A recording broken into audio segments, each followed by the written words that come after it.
we share a common beginning, a common origin. The three of us, Gabi from BCG, Mauricio from Burger King, and myself, Juan, share a common past, kind of distant past now, in P&G. We all started there. That was in the late 90s. And in fact, there's a little bit of an issue with this slide because the pictures that you see actually should be on the left side of the timeline. Certainly, I don't look like that anymore. So anyway, to give you a bit of a background, we all started P&G in the Consumer Market Knowledge Department, and then we kind of took different paths. For example, Mauricio continued on the corporate path, and he worked on Starbucks, and then later, more recently, Burger King. In the case of Gabi, she decided to take on further studies, an advanced degree in operations research, and then move on to consulting, strategy consulting at BCG. And in my case, I also took the route of also pursuing a master's degree in again, more technical engineering. And then moved on to the research agency world. So basically, we share a common origin, and we moved on to different paths. And that enables us to actually have very honest, open conversation between the three of us. So as I said, it started out as a conversation. We started generating some hypotheses based on some experiences that we have shared. So what we did is that we took it further, and we actually did some qualitative research. We have interviews with 25 practitioners of our field. We also had a quantitative validation based on a benchmarking study from BCG, and they do this on a periodic basis. And then for the next step for us is actually have call to action packets for each of the stakeholders, but we'll talk about that more later. So with that, I want to hand it over to Gabi. Sure. Thank you, Juan. So as Juan said, the important thing about this conversation is that we are not alone. So we are different stakeholders that we work together very often. And what we wanted to start is showing how the different organizations evolve. If you see actually, if you don't mind going to the next slide, Juan.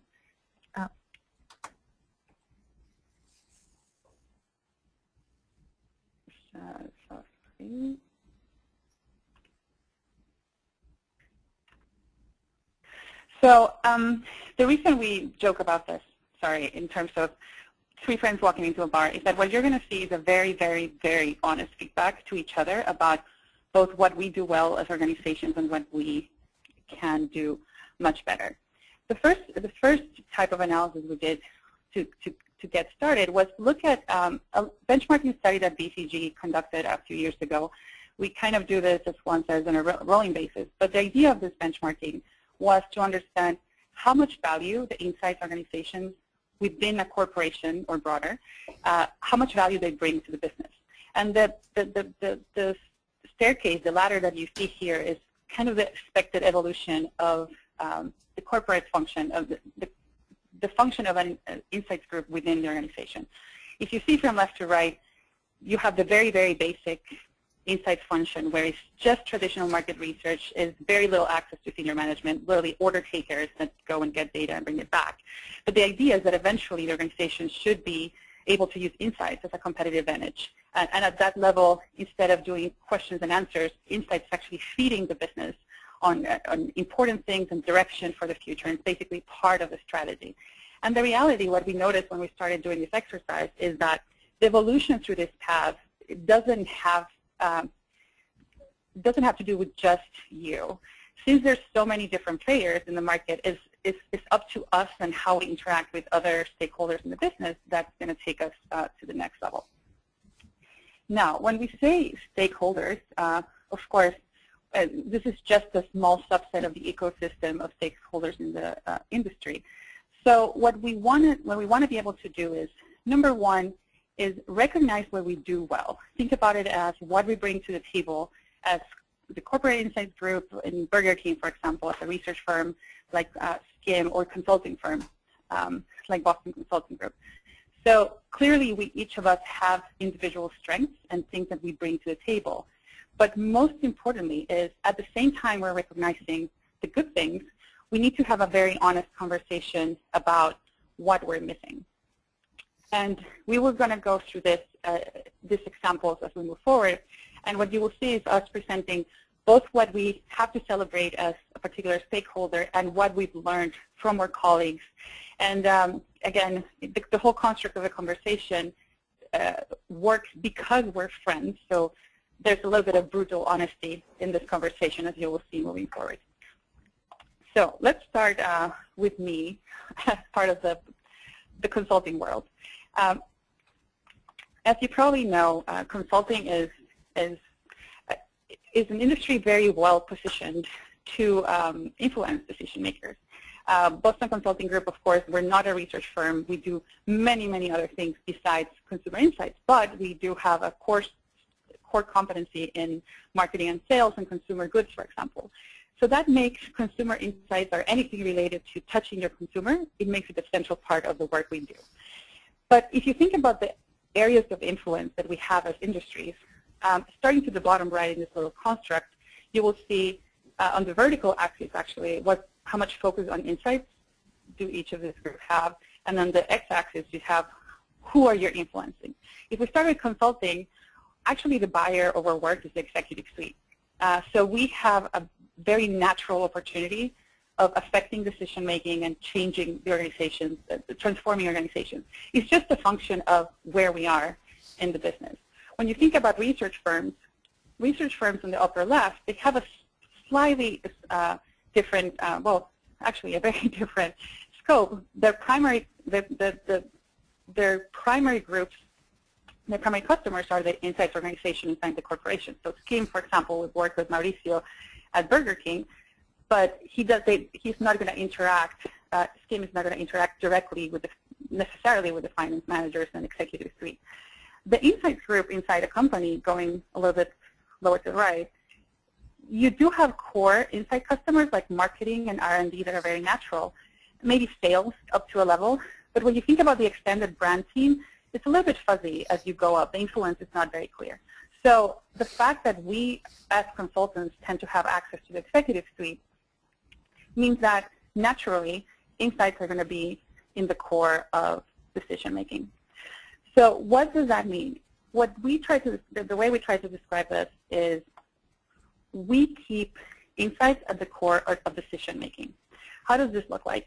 We are trying, every time we are faced with a question from the business, we try to think about it as, how are we going to use this? How is this going to feed the bigger question, the bigger strategy case we have in front of us? And what happens then is that the insight itself is less important or as important as how that insight is going to be used. This is just a conceptual example from a case we've recently run. So we start from a very clear client need on the left, where we say, well, we need to decide how we position the brand. How do we choose which of the options we go with? We identify the criteria that we need to evaluate it. Then we find what are the questions we need to answer. And then, just then, we know, well, our research tool has to be able to give me this.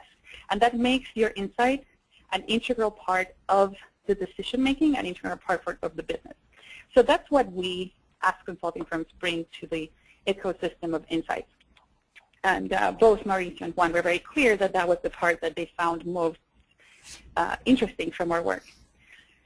Now, the challenge is that, of course, we are not perfect. And the first part of the feedback comes from working with firms like Skim, for example. The reality is that we work in very fast projects. We turn around things in a lot of hours, and it's very quick. It's just integral part of the industry. But what happens is that we sometimes fail to recognize how complex the projects are going to be. So most of the pressure or complexity goes to the vendors, to our partners like Skim and others. And this is just an example of cases where we started with a very simple design, and day one, this is what I sent Juan in terms of this is what we need. But after you start realizing what the complexity is really like in the business, you end up having something that is 4 times the cost, is is 8 times the complexity, the number of models you have to do. So we as consultants are working hard to try to avoid this after this conversation with the team. Now, the other thing we try to do is, we fail to do, is that we always think we need everything. So when you think about a survey instrument, we consultants tend to say, well, I need everything from everybody. And it takes us a while of discussion and long hours to decide, well, you know what, we don't really need everything on everybody, we just need some burden of proof. So this is the part where after this conversation, as an action plan, or partners, we've decided to work together to make these conversations earlier on so that they can plan accordingly.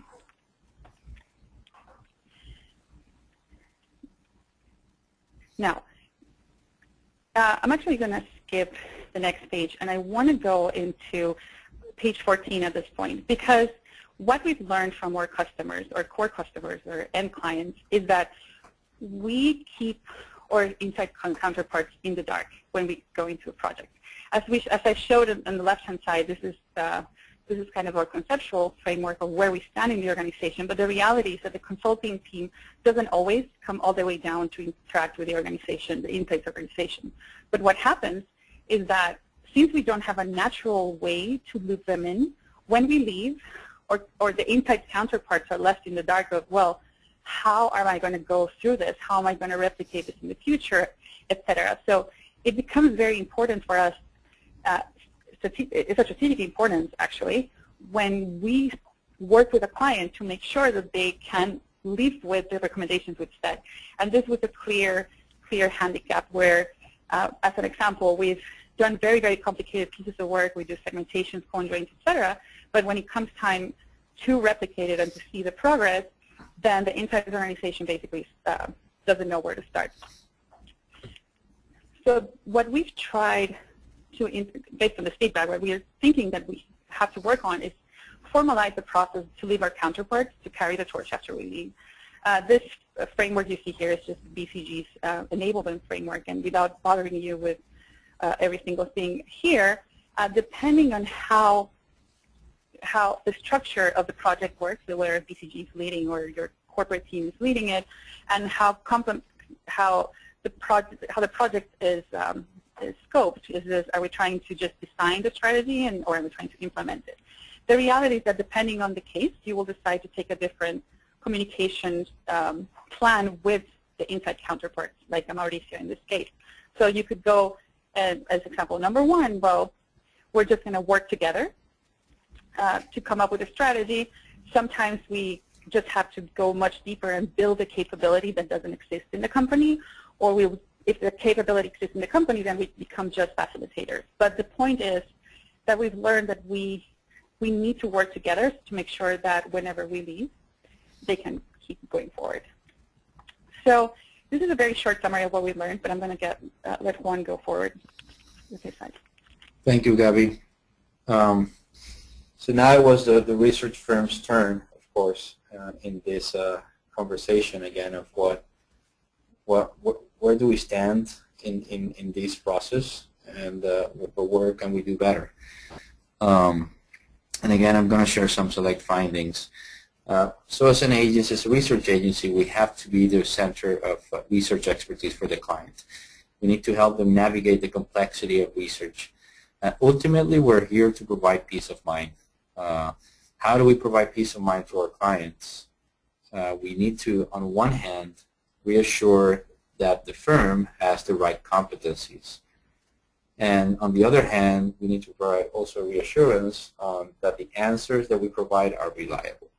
How do we do that? There's a number of building blocks, and I won't go through all of these, but it has to do with having the right capabilities, whether that's quant or qual, whether that is how you extract insights.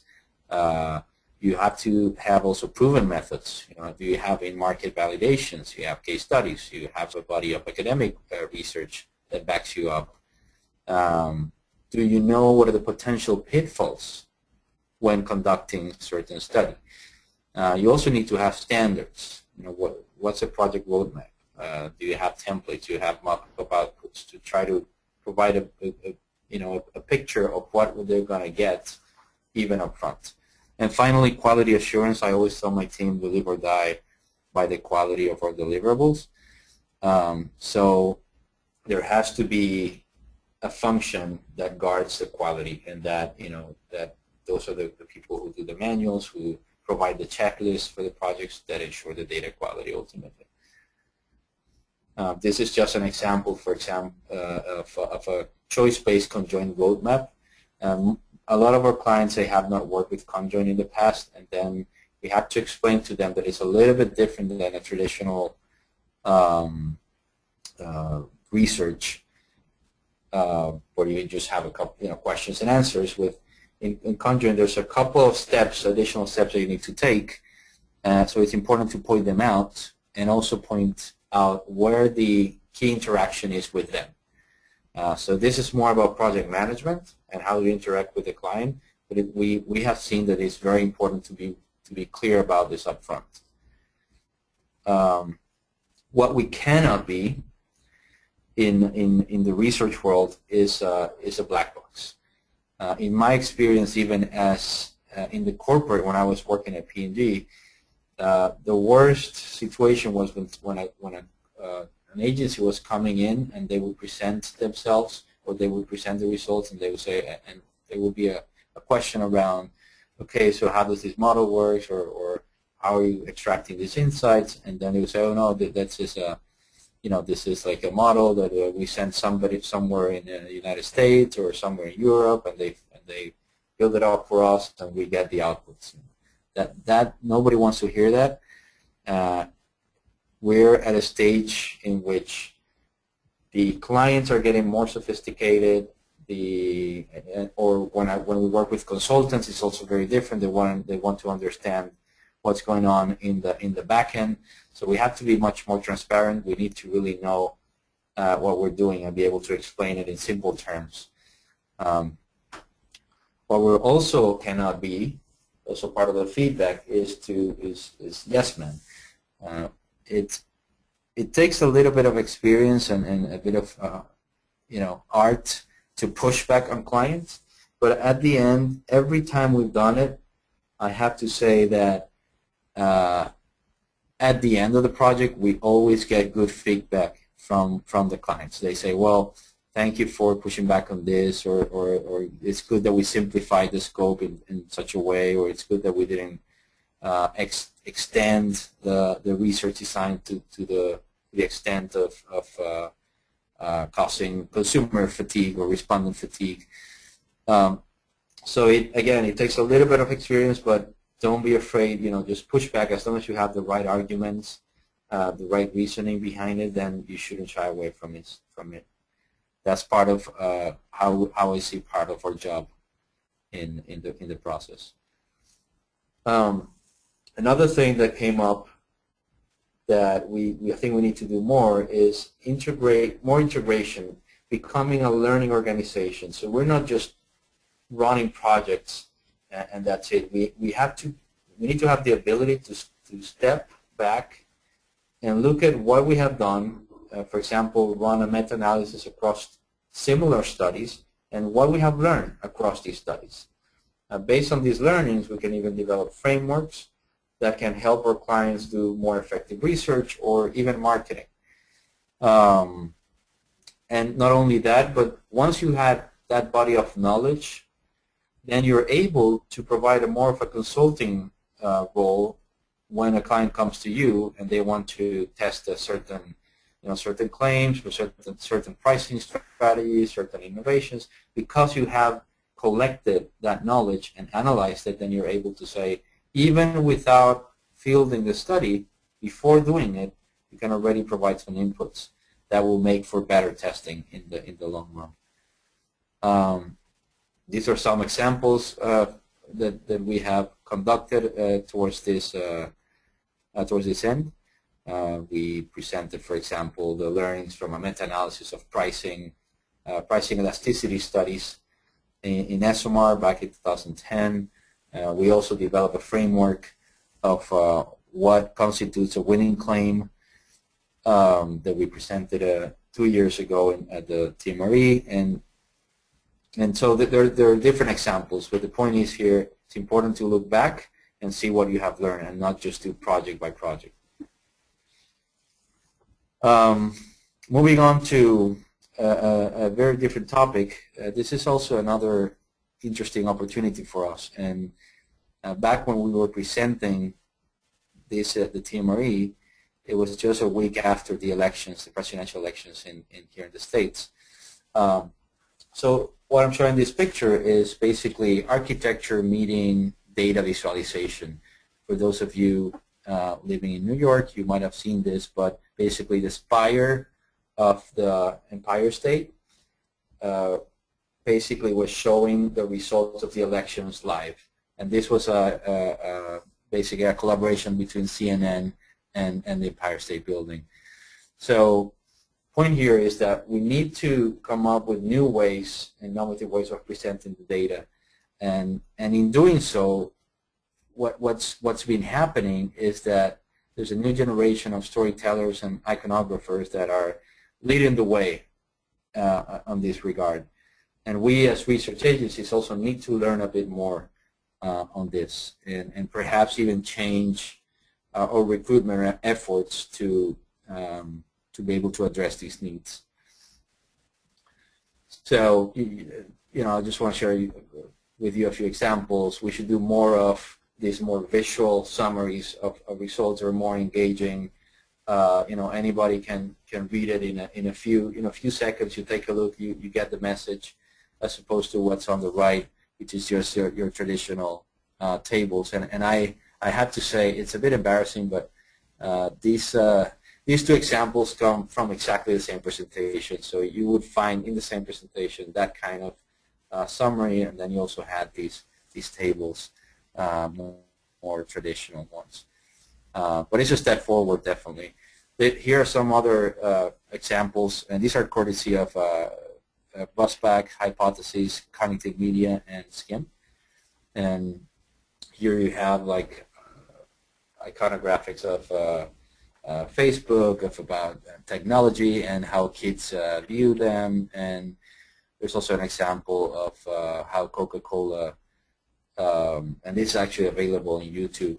You can search for it, but it's about their long-term strategy. So ultimately, what did we learn? And I have to say something here. There was a third component, as I said at the beginning, to this presentation, which was arguably the most important one, which was on the corporate side. And what we want to do, because of lack of time, is to present it in our next round of webinars. So hopefully we'll have Mauricio also co-presenting his portion. But what did we learn from the consultant side and from the research firm side? Again, the consultants is all about client enablement. It's not just about doing the consultation and then walking away, but how do we make sure that the capabilities are in place even after they leave, and also manage research complexity. And for us, for the firms, it's about how do we go about powerful data visualization, and at the same time, how do we integrate knowledge over time and across categories. Just to give you an appetizer or a taste of what we saw on the corporate side, it's about institutionalizing knowledge, and we'll hear more about that in the next webinar. And it's also about how do they engage their internal stakeholders into the process as well, because that's also quite a challenge for some of them. So what's next? And this is a general learning of this process, of this conversation, is that these type of conversations, even though, yes, we were friends and we kind of had the right or the mindset or the tolerance to be able to talk about these things, we see that more and more this conversation needs to take place between all the key holders, all the key players and stakeholders, because we want to avoid perpetuating some of these counterproductive behaviors that we have seen, we have explored, and we need to really evolve beyond that. And of course, it's important to know in this more complex environment where we have more stakeholders, it's important to know what each piece brings into the table, what each player brings. and then collectively be able to bring the insights function to a more competitive level within the organization. And that's the whole purpose of what we were trying to achieve here. Gabby, I don't know if you want to have some closing remarks at this point. Sure. I think Juan has summarized it quite well. But the call to action from all of us as practitioners is to take an honest view as if you were going out with a friend to a bar, which is how all this got started. Because when you think about your role in your organization and how you want to help your organization move forward, the reality is that you're not going to be able to do that by yourself. So since you have so many other people and companies and stakeholders helping the insights process, the call to action today is just take a close look, be willing to hear the criticism, because there's probably some criticism, but as long as you're able to find what is it that you bring to the table, where are the places where you need to excel versus just be okay, that's going to help you find how to better operate with your partners and your vendors and your clients. So just keep your mind open and have this honest conversations is the best advice we can give you. Okay. Thank you, Juan and Gabby, for a great presentation. I think we have some time now for a few questions from the audience. Just a reminder that if we don't get to your question due to time, either of the presenters will get back to you personally by email to answer it. So the first question we had is, so far you've referred to 3 stakeholders: consultants, clients, and researchers. Are there any additional players which can make a difference in the consumer insight process? Juan, if it's okay, I'll take this one.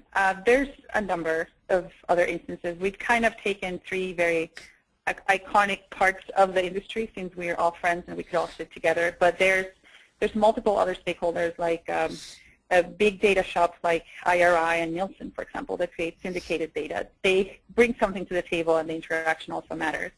There's planners at advertising agencies. There's media agencies.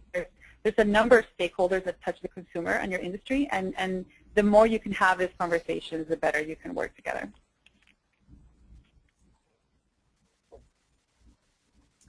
And we have time for one more question. What are some drawbacks of the more sophisticated data visualization tools? Okay, I'll take this one, Gabby. It's a good question. I think one of the things that Mauricio was referring to when we were having these conversations was about, yes, they look much nicer. They have quite an impact on the audience, this iconographics. However, there were two criticisms to it. One is it's not for everybody, and what that means is that not everybody has like a more visual or understands the information or collects information in different ways. So some people might be more visual, some people might be more numeric. Then you have also, there's some degree of simplification in this graphic. So sometimes the audience needs a little bit more detail. So you gotta cater towards who the audience is. The other drawback is that it's kind of difficult to edit. So if for whatever reason, you find out there's a mistake in the figures, or you want to add something to it, then you always have to go through the agency or through whoever the graphic designer was in order to change it. So it's not as easy as just opening your PowerPoint or your Word document and just typing in the changes you want to make. So it takes a little bit more time. It's a bit more inefficient in that sense. And last, I would say it's not really a drawback, but you need to have the right capabilities in-house. And for that, then, as I referred to before, you need your recruitment strategy may have to change a little bit to enhance or to broaden to get these kind of profiles that are more creative or that are more proficient with these graphic tools. Any other questions? Unfortunately, I think that's all we have time for today. But I want to thank you all again for joining us for our webinar. Please be sure to visit our website, www.skimgroup.com/webinars, to download this presentation and to get information about our upcoming webinars. You can also sign up there for our next webinar that will be on April 25th at 1 p.m. with Hannah Baker and Daisy Lau. And they'll be doing a presentation on online moderating around the clock. On behalf of Juan, Gabby, and myself, I thank you once again, and we look forward to hearing from you soon. Thank you.